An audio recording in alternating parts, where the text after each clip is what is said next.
Olá, saudações a todos. Vamos conversar agora sobre a teoria do nível dos efeitos da recaída.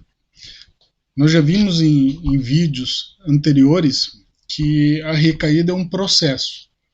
Existem doutrinadores que advogam a tese de que a recaída é um fato isolado, né? Mas eu gosto de pensar na recaída como um processo. Nós já vimos isso, é um processo piramidal, né? Onde o ápice dessa pirâmide representa a reintoxicação física. Mas para chegar nesse ápice, para chegar no ápice dessa pirâmide, para chegar na reintoxicação física, é preciso que se desencadeiem uma sequência de atos, né? Nós temos aqueles fatos cognitivos permissivos, os fatos auxiliadores antecedentes, os fatos estratégicos e tudo mais, né? Aí nós temos dentro disso um momento em que ocorre a recaída emocional completa, né? A pessoa está realmente recaída, mas não usou ainda, e daí nós temos a reintoxicação física. Isso, pensar na recaída como um processo, é mais fácil da gente conseguir entender por que existe a recaída emocional. Mas tudo bem. Independente disso, nós vamos estudar agora a teoria do nível dos efeitos da recaída, ou seja, a pessoa se reintoxicou fisicamente. Tá? Então, eu vou dar dois exemplos, vou dar vários exemplos, mas vamos imaginar duas situações primeiro, no primeiro momento aqui, bem distintas. Imagine que uma pessoa com 20 anos de abstinência, dependente de álcool, ela era, né? Então ela está passando na frente de um estabelecimento onde estão vendendo bebidas alcoólicas, ela está há 20 anos de abstinência, ela entra nesse estabelecimento, pede uma bebida alcoólica, ingere um pouco dessa bebida, logo em seguida ela percebe que está cometendo um equívoco, né? E resolve sair desse local e imediatamente procurar ajuda, né? Ou vai ter um grupo anônimo, liga para um padrinho, liga para sua esposa e por aí vai.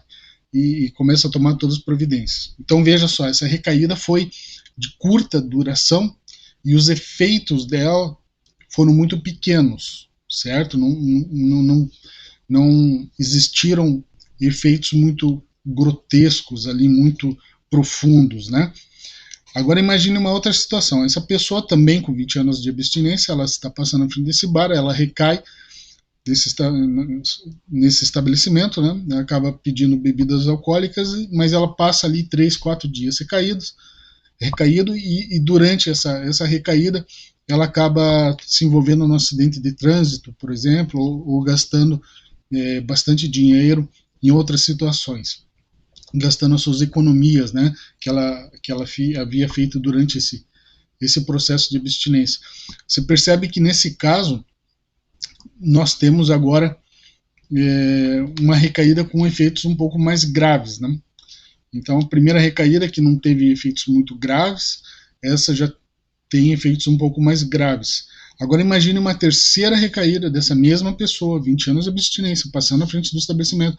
Agora ela recai, mas ela fica 30, 40 dias recaída, né? Ela gasta todas as economias que ela tinha, ela tem um agravamento de comorbidades, ela causa alguma situação em que precisa responder a um processo penal, por exemplo, um furto, um roubo, né? Ou qualquer coisa semelhante.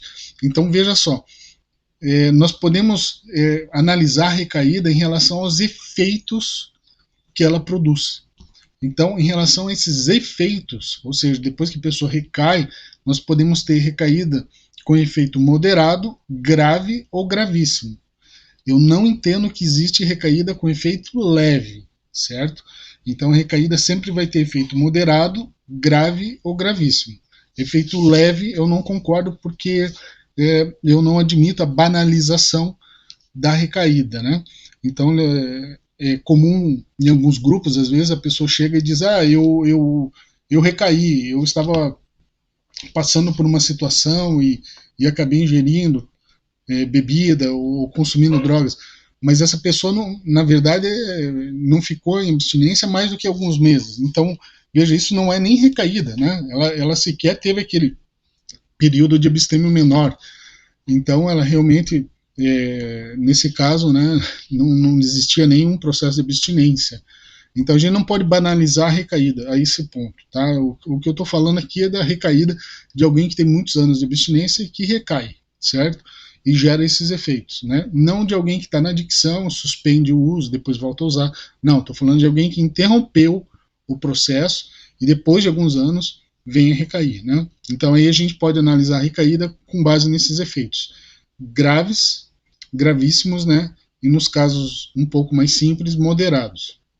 Bom, esse é uma forma de analisar a recaída em relação ao objetivo, ao que foi causado, né?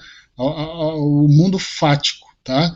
Mas existe também o elemento cronológico, que também pode ser analisado da mesma forma, moderado, grave ou gravíssimo, mas imagine assim que a recaída pode durar só alguns minutos ou algumas horas, né? Então teríamos um efeito moderado, ela pode durar 1, 2, 3 dias, pouco mais talvez, teríamos um efeito grave, e ela pode perdurar por 50, 60, 90, 100 dias.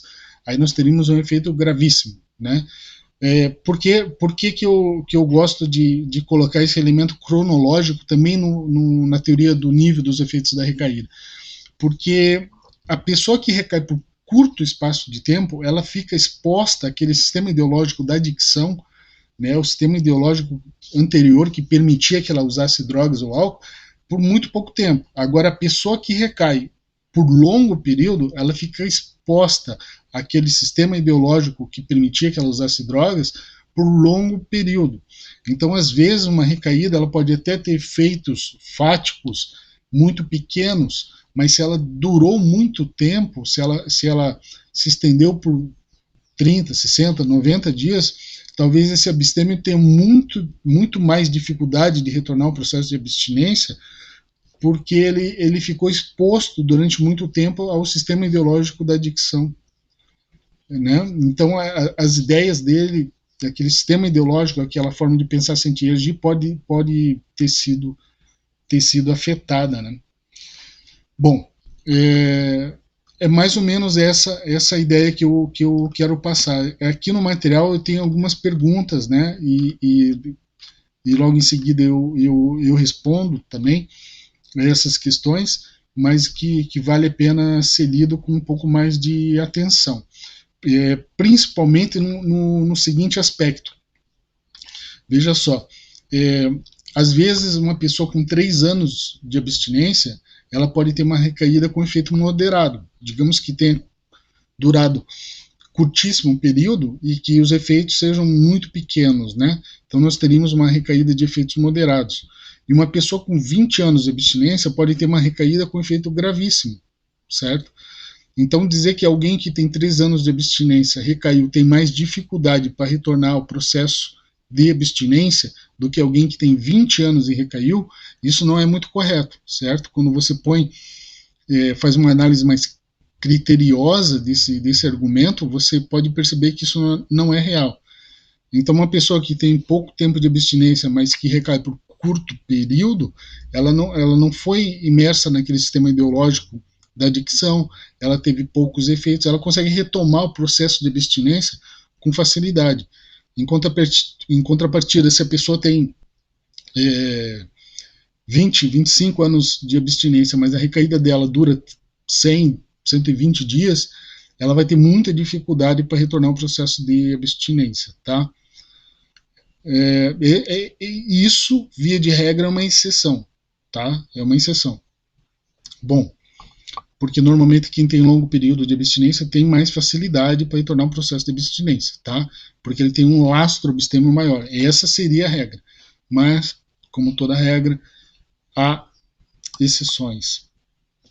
Bom, existem outros pontos importantes para a gente falar sobre a recaída, que é o seguinte: a gente já falou antes sobre a teoria da dissonância patente, né?